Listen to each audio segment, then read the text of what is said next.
Hello and welcome. This is SFU Math152, Calculus 2. My name is Brenda Davison. We are now in section 5.3, the Fundamental Theorem of Calculus. So that's obviously going to be an important theorem. We are here studying calculus and we are about to encounter the Fundamental Theorem of Calculus. This is an extraordinary result. I've done this many times and I still, when I go through this, and particularly I go through the proof, I always just find this an absolutely incredible situation. So this is the fundamental theorem of calculus. Let me just, in what it does is it links differential calculus to integral calculus. So what we have seen before, the differential calculus, say for example the tangent problem, and down here the integral calculus, the area problem. I don't think, for myself anyways, on first sight, one would think that finding the tangent is intimately related to finding the area. Okay, so that's what this theorem is going to show us, exactly how that relationship it works. And the other thing that's going to happen that's going to be very nice is that this is going to make it way easier for us to compute the definite and, coming later, the indefinite integrals. Okay, so there's a few things we want to just put into our mind, and then there's some issues that we at least we should be sort of thinking about now that we're trying to understand how this is going to work. And that was one question that could occur to us is, does every continuous function f have an antiderivative? So if I give you some function f, can I find some other function so that when I take the derivative of that other function, I get the function I started with? Okay, so it's written out a little bit more firmly here. So if I have some function, so I'm starting with this guy here, and then I'm asking, can I find this guy capital F so that capital F prime is equal to little f? So that's the idea. So let's just look at a couple of examples to make this totally clear. If I have a function, so if I have, if I have, for example, f of x equals x squared, can I find what I'm going to call capital F of x so that capital F prime of x equals x squared? So I'm wondering, can I find some function whose derivative is x squared? So I know the derivative. Now I'm wondering, can I find it? And I mean, because this one is quite straightforward, it is likely that you can look at that and say, oh yeah, look, I can. The capital F of x is going to have to be 1/3 x cubed, because I know, I can sort of be thinking to myself, okay, I know the differentiation rules, and now if I take the derivative of this, I will go 3 times 1/3 x to the 3 minus 1, and that's going to be x squared. So I now have in fact found an antiderivative of x squared. And then my question is, can I do that all the time? Do we know the answer to that question? So for example, picking one here, I'm picking another function, doesn't look desperately complicated, is sine x over x. And can I find a function whose derivative is sine x over x? Or maybe more accurately, can I find one in terms of the functions that I already know? And we're going to see that the functions, effectively the functions that we already know, are what we're going to end up calling elementary functions. And in fact, for the question here, for this function here, sine x over x, it turns out that I cannot find an antiderivative in terms of the functions that I already know, the sines, the cosines, the polynomials, the log, and the exponential. These functions, I cannot find one. So that's something that you should perk up your ears about. That's something that is interesting and new. And I'll just be, for completeness more than anything else, I will tell you that what we do in this encounter is we would say, okay, so function is continuous. There is going to be something that has that antiderivative, and we just simply define this function. So in this case, we use this capital SI. We call that a function, and it is a function, and we define it to be the integral in this manner. So we're going to see that when we encounter a function like this, for whom there is no previously known function that is its antiderivative, that then allows us to define a new function. Okay, so that's a big idea right there. And in order to start to talk about these things, what we're going to do is we're going to get a handle on the fundamental theorem of calculus. So it comes in two parts, part 1 and part 2. And here is part 1. If f is continuous on a closed interval, ab, then the function defined in this manner, so we're defining a new function. So this function here, the integrand, is continuous. Then we're going to define a new function, and that function is going to be the integral from some defined starting point up into x. So this variable is here. So what you can think of it this as, let me just draw a quick picture. You can think of it this way. I have some function, here it is, f of x. Okay, and then g of x is, let's call this a. G of x is going to be like this. So this is going to be, this is x. So here, if x was here, let's just call x1 right here. So g of x1 will be that area. That would be g of x1, the area in here.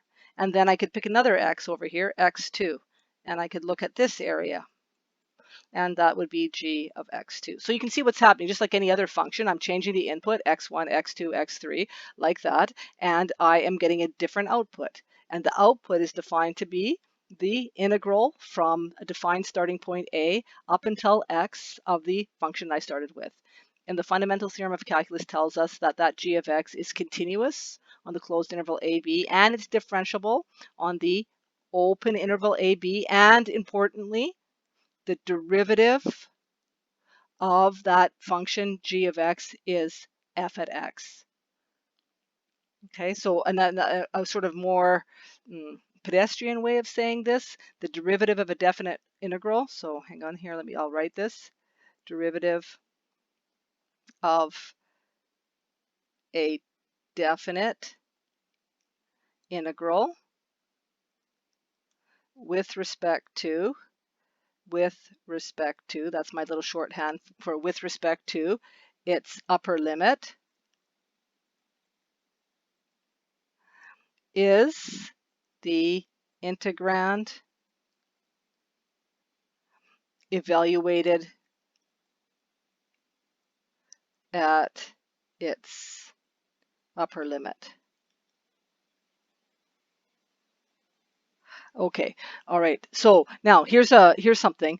I want you to see the proof of this, part 1 and part 2.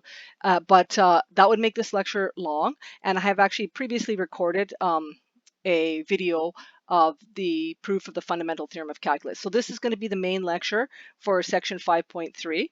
But the proof of this part and the proof of the second part of the fundamental theorem of calculus is captured in another lecture, which will be in the playlist for Math152, and you can watch that separately from this lecture. So but please take the time to do that, just because this is a really it's an extraordinary moment of human intellectual achievement. It was a big moment in mathematics. It's a little bit like, I don't know, going to see the Mona Lisa at the Louvre or something like that.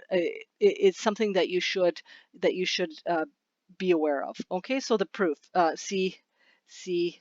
are we going to call this? Extra lecture for that. So the lecture, I go very, very slowly in the extra lecture through the fundamental theorem of calculus, detailing out every step, why every step has to happen. And then actually I also tried to point to the insight that you should be getting as you watch that. So it's well worth spending the time on that, and we're not going to do it here. Okay, so now we're assuming, we are assumed that this statement here, the fundamental theorem of calculus part 1, is true. Okay, and now we're going to, in this lecture, we're going to see how to apply that. So here we are, apply the fundamental theorem of calculus part 1 to find the derivative of the following functions. Okay, please be careful. We are finding the derivative of the following functions. So here's a function, g of x, and we want to find the derivative of g of x. That would be g prime at x. Okay, so let me go ahead and do that. I will write it. I will do it. In fact, let me do it two different ways on this first one. So I'm doing A right here. I'll do A right here.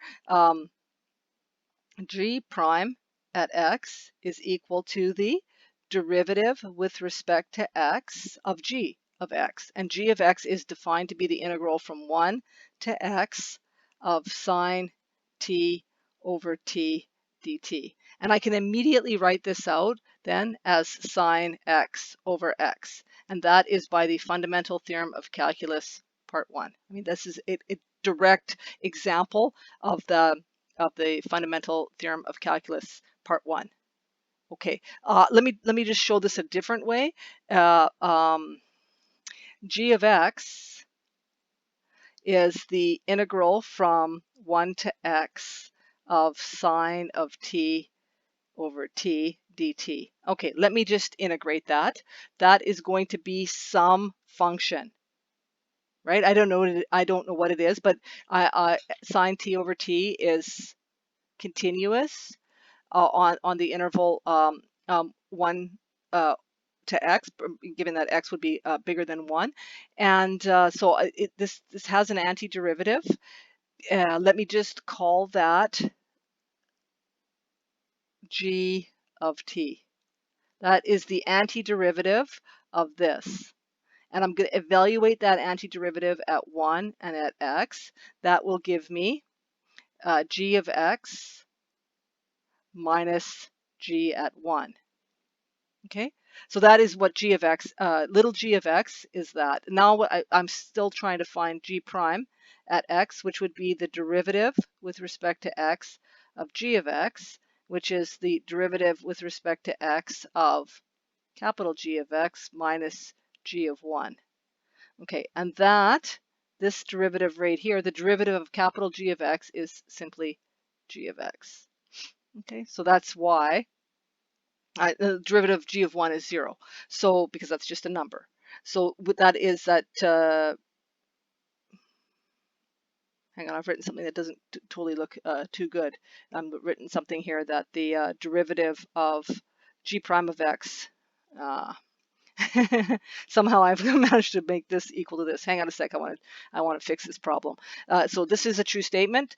G of x is this, this is a true statement. The derivative of this is a true statement, which is the derivative,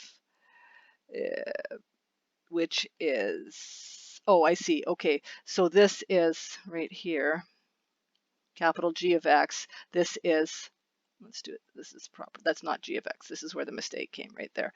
That is sine x over x. Okay, sorry about that. Didn't mean to introduce some confusion. But there's it done by the Fundamental Theorem of Calculus. This is another way of taking a look at it. So let's do B. Okay. So again, remember we are finding derivatives here. We have a function defined, and so I'm going to write it here. This is B. The function is this function here. I think what's conceptually difficult about this when you first see it is you're used to seeing a function where the independent variable would be kind of somewhere on this line. You're not used to seeing the variable being here. So there is no reason that this can't be the case, but when you first encounter this, it sort of jitters the whole system sometimes a little bit. So just be watching what is varying, and what is varying is the upper limit of integration. So I'm going to now take the derivative here. And what I am thinking is I'm going to be using the Fundamental Theorem of Calculus part 1, but this is not x, right? It's x squared. So I need to use the chain rule when taking the derivative. So here's how I'm thinking about this, how I can do it sort of in one step, and then I'm going to do this one again another way. So what I'm thinking is, okay, the fundamental theorem of calculus is telling me that the derivative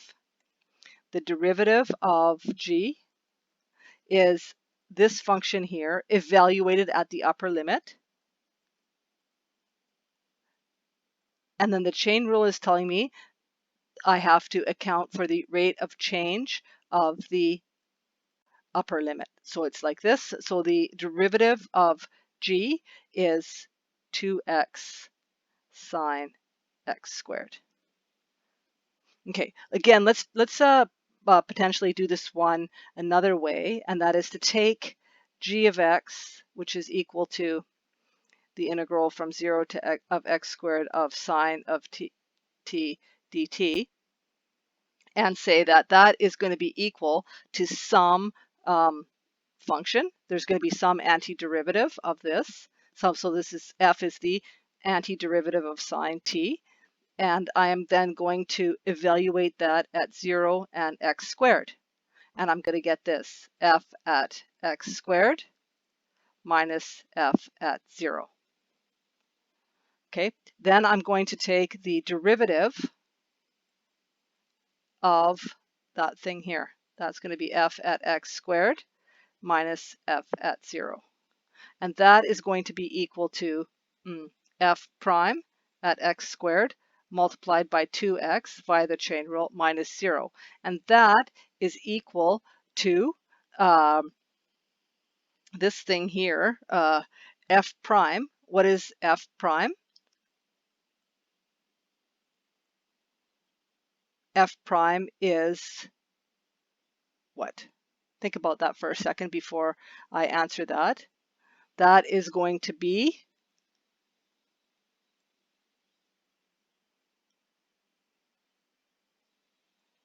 sine of x squared times 2x.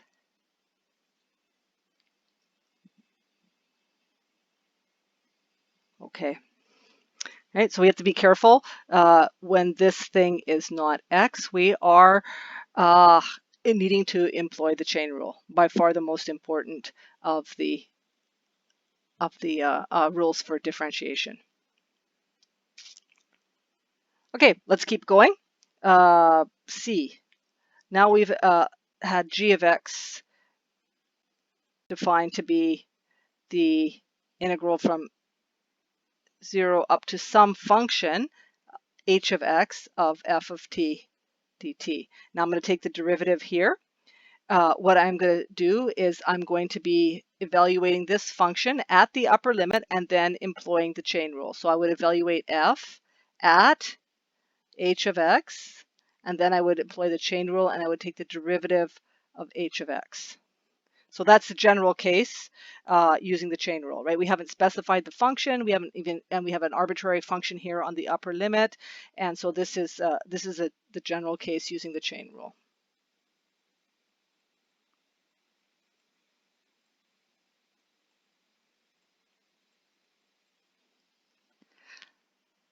Okay, how about D? Let's have a look. We've got, what function do we have?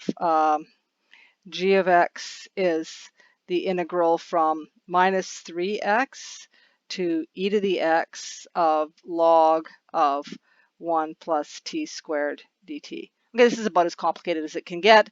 We have some function here, and then we have the upper and lower limits also being functions of x, not just one of them. Okay, the bottom term is not constant with respect to x. So what to do? So the idea here is going to be to split into 2, because we know how to handle, we can use that fundamental theorem of calculus when the lower limit is constant. So let us just split this into 2 integrals. You can do that wherever you like. I usually use 0 just because it's easy, but it does not matter. So I'm going to go like this. G prime of x, I'm taking the derivative, and then that's going to be the derivative of g of x. And I'm going to write g of x divided into 2 integrals. It's going to look like this, minus 3x to 0 of log of 1 plus t squared dt, plus the integral from 0 to e to the x of the log of 1 plus t squared dt.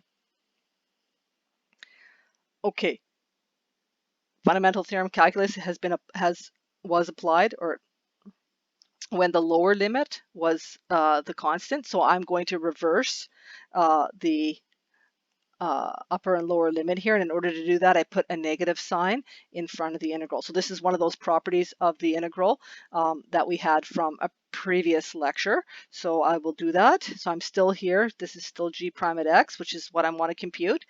And here it's d by dx, and I'm going to reverse this. So in order to do that, I put in the minus sign, and then it will be the integral from 0 to minus 3x of the log of 1 plus t squared dt. And then I still have this one here, the integral from 0 to e to the x, the log of 1 plus t squared dt. There it is. So now I can employ my the fact that I know how to do this question up here, C, in the general case. I now have two examples of that general case. So I simply go through and do this. I get the function, the integrand here, evaluated at that upper limit. That gives me 1 plus minus 3x squared. And then really watch the bracketing here. And then I need to take the derivative with respect to x, using the chain rule. So this is then going to be minus 3. And do the same thing here. I evaluate the integrand at the upper limit, and I get here 1 plus e to the 2x. Then I multiply by the derivative of the upper limit. There it is. Okay, and I might be able to do just a little bit of simplification here, not much. So to get the final result here, g prime of x is, let's see, 3 log of 1 plus 9x squared plus log of 1 plus e to the 2x multiplied by e to the x. Okay, so there it is. That's good enough. So we have a result. So that is what we can now do. We can now take a derivative of an integral based on the Fundamental Theorem of Calculus Part 1. Here comes the Fundamental Theorem of Calculus Part 2. Okay, what is it telling us? It's telling us that f is continuous. So these are the hypotheses that must be met. F must be continuous on a closed interval. Then the definite integral can be computed by finding an antiderivative, evaluating the antiderivative of the upper limit, and subtracting from that the value of the antiderivative at the lower limit, at the lower limit of integration. And f is any antiderivative of f. Okay, so basically the condition on f, capital F, is that capital F prime is little f. Again, you need to see the proof of this. I mean, this is really remarkable. It means that in order to figure out an area under this curve, under f of x, all we need to know is the value of the antiderivative at the endpoints. Okay, so please see proof video.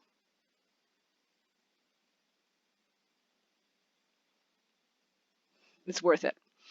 Okay, let's now use the Fundamental Theorem of Calculus to evaluate the integrals. I mean, this is when we're really going to get some payback, because boy, does it make it easier. And here we are. So we want to evaluate these integrals, and now this is not evaluating them from the definition, right? If we were going to do it from the definition, we would be doing the limit of a Riemann sum.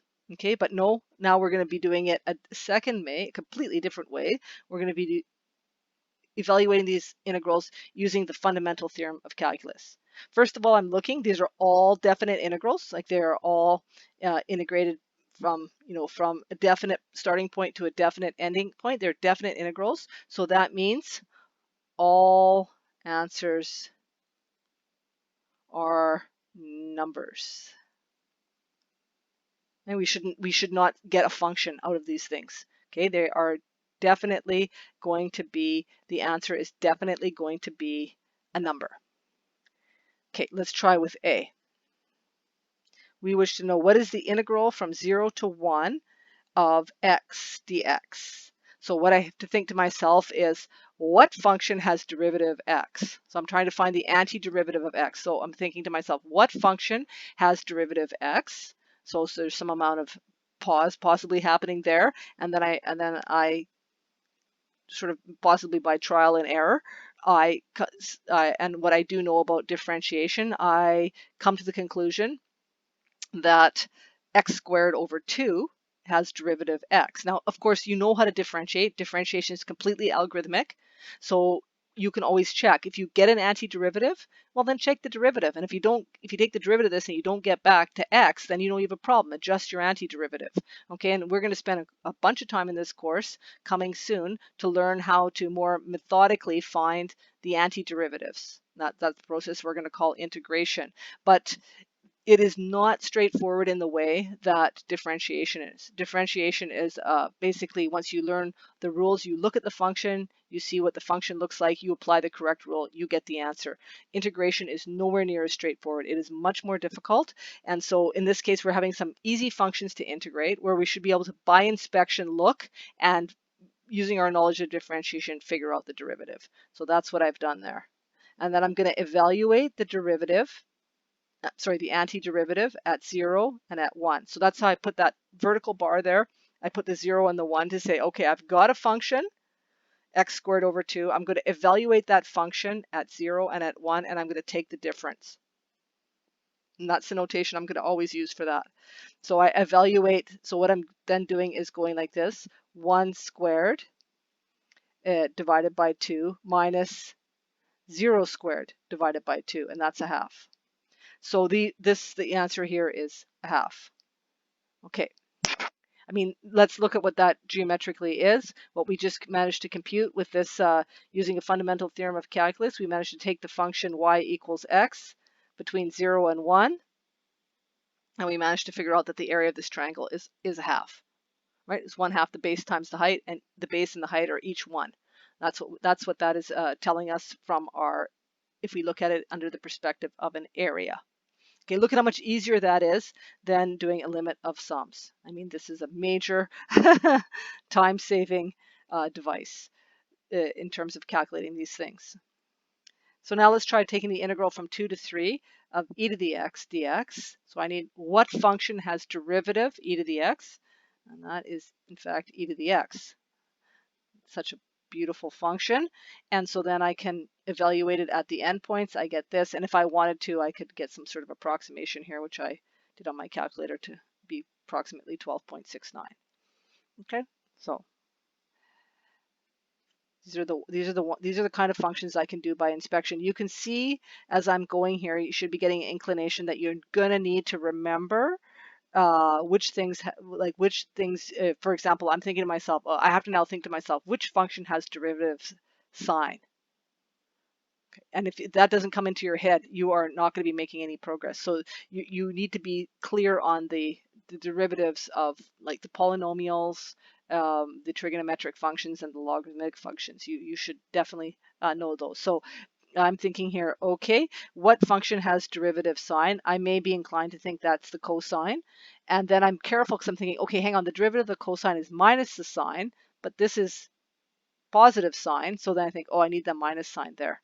Okay, the derivative of minus cosine is sine. And then I'm going to evaluate at 0 and pi. And I'm going to then find out it's minus the cosine of pi minus the cosine of 0. And that is going to be minus, and then the cosine of pi is -1, the cosine of 0 is 1, so I get this here, and I find out that the final answer is 2. Okay. So what did we figure out actually? Let's think about what geometrically what we've just shown. We've said, okay, here's our sine curve, and we just that is really bad. I have to make them at least more, little bit closer to the same size. There we go. So that's 2 pi. That is pi. And what we just figured out that this area under the sine curve right there is 2. That area is 2. Okay, next one.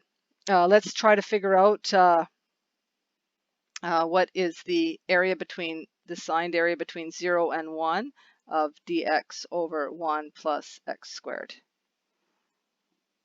Okay, so I'm thinking, what function? What function has derivative 1 over 1 plus x squared?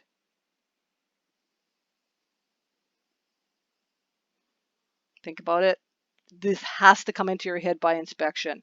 And that, folks, is the arctangent. So it's important that you know your derivatives.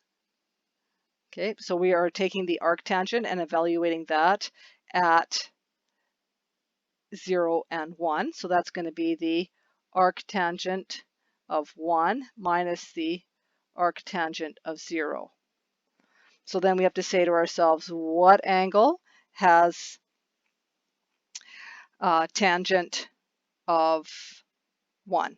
What angle has tangent of 1? So I'm thinking, okay, opposite. I'm like, gonna draw my little triangle here, and the tangent is 1. So here's theta.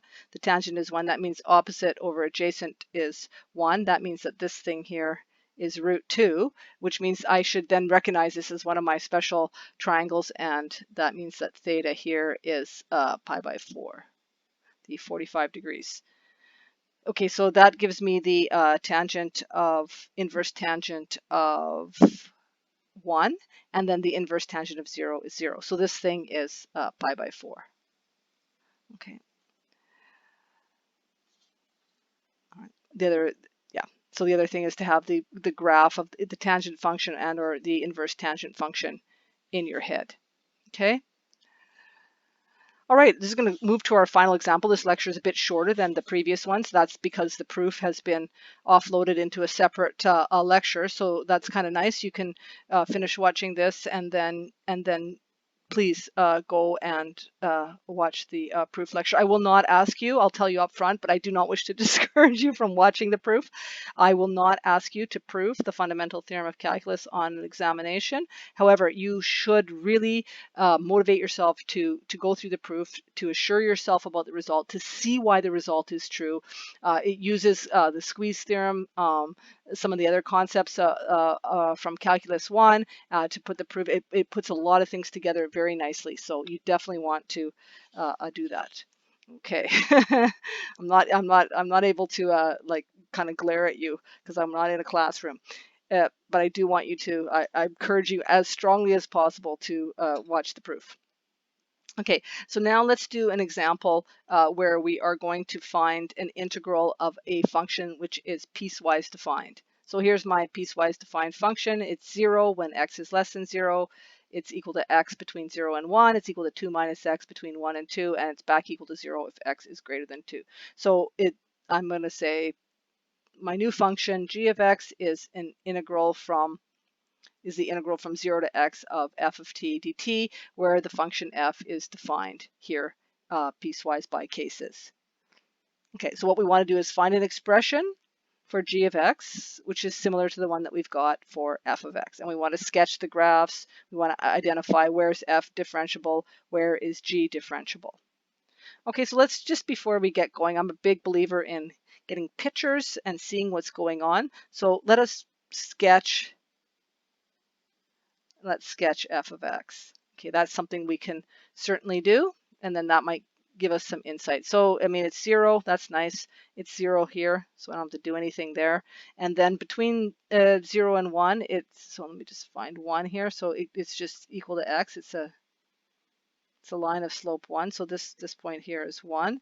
And then between 1 and 2, it's 2 minus x. So there's 2. So it just simply goes down like that, and then bigger than 2, it is 0. So that's a graph of f of x.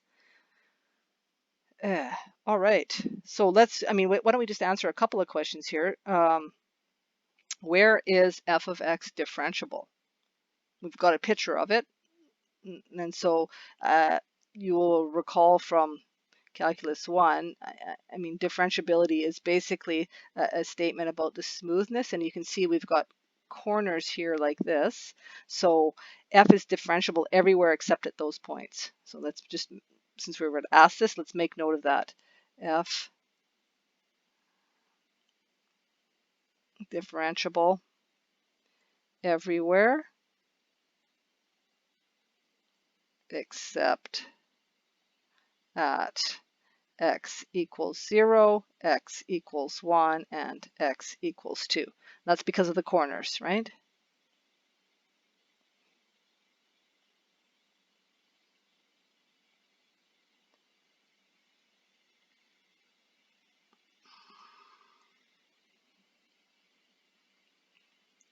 All right.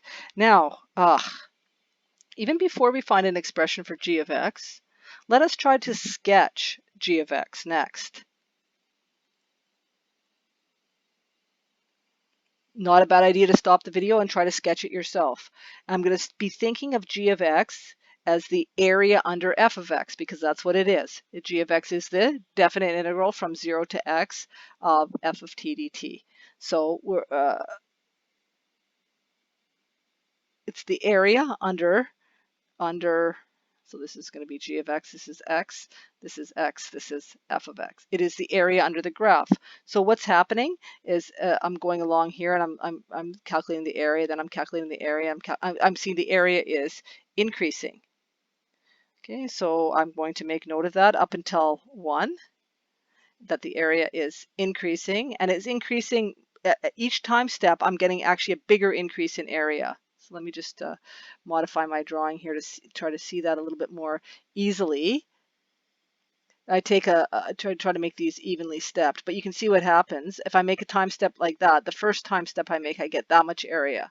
And then I make a time step or a step in x of the same amount, and I get a noticeably bigger chunk of area, right? Because the function is higher. So it's not a linear increase in the area. As I'm taking even time steps going across, the area is increasing. So I try to capture that with some sort of curve. It's like, okay, so the area starts to increase, and it increases at a more quick rate. And then what happens? I start going down, and for equal time steps, the area keeps increasing. Of course, the total area is increasing, but it's increasing at a slower level. And then once I get here to 2, it stops increasing at all.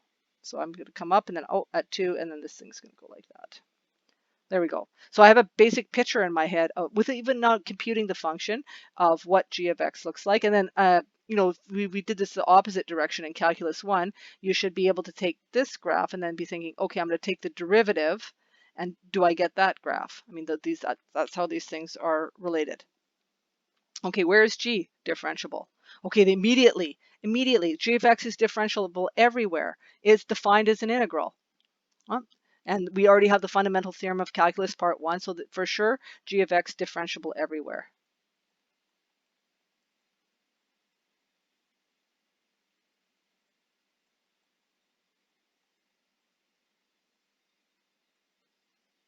Okay, that's right, since g of x is an integral.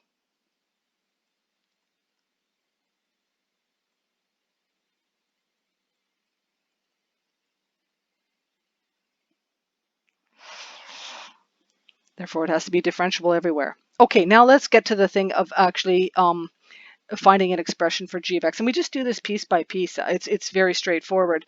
So we say to ourselves, if x is less than 0, g of x is the integral from 0 to x of f of t dt, which is the integral from 0 to x of 0, because when x is less than 0, the function is 0.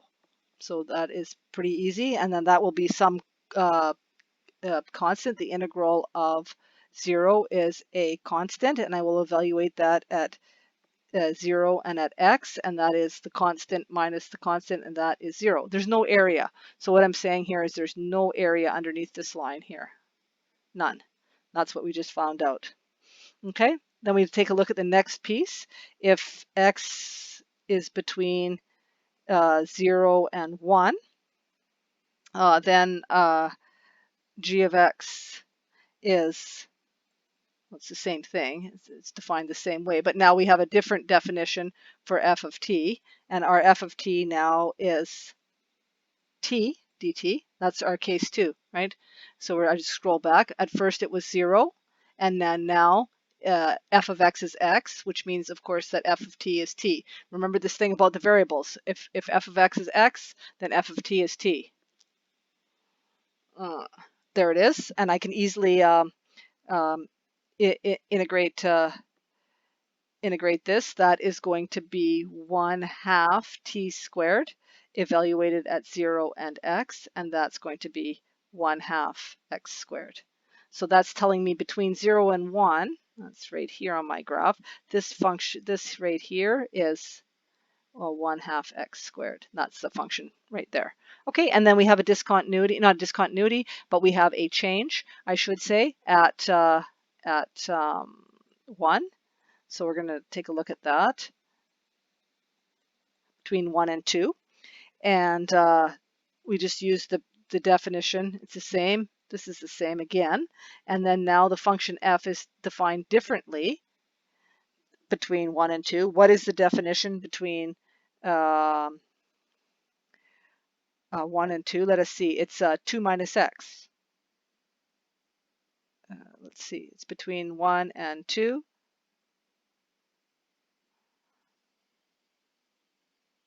The function is, I want to be careful here. I'm possibly about to make a mistake. We're going from 0 to x, and x is bigger than 1, and the function changes at 1. So what we have to do is we have to say, caution here. We have to go from 0 to 1 on f of t dt, and then we have to go from 1 to x on f of t dt. Because our function is defined to be the integral from 0 to x. And we cannot write a single expression for f of t between 0 and x when x is bigger than 1, because our function changes at 1. So we do the portion from 0 to 1, and then we do the portion from 1 to x. So I've divided it into 2 for that reason. And I get 1/2 t squared evaluated at 0 and 1.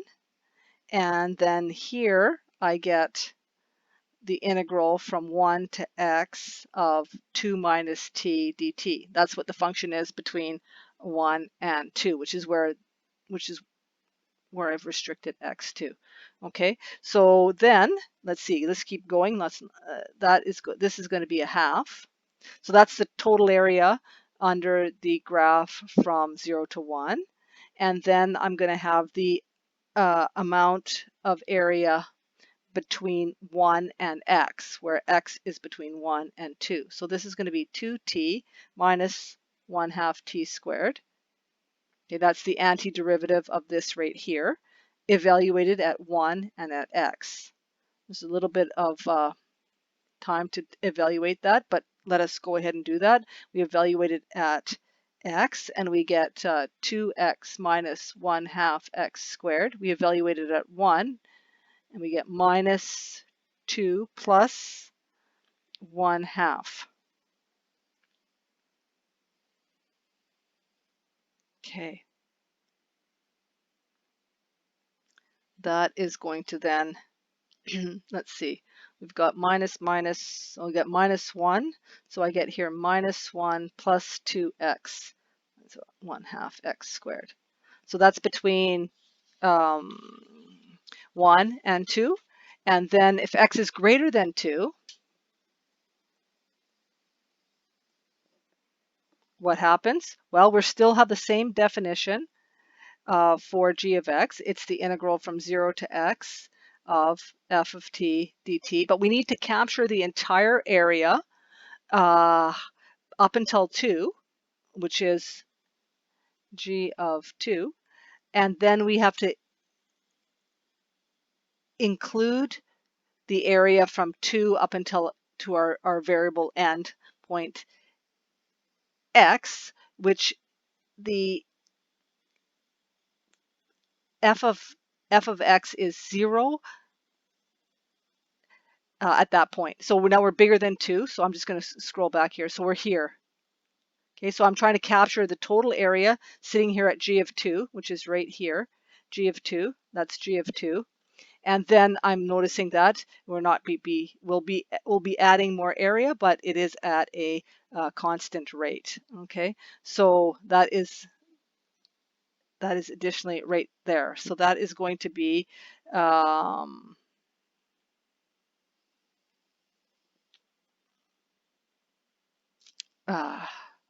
the G of 2. Let us compute G of 2. Well, we know we have this expression here that we can use to calculate G of 2. So I'm going to calculate G of 2.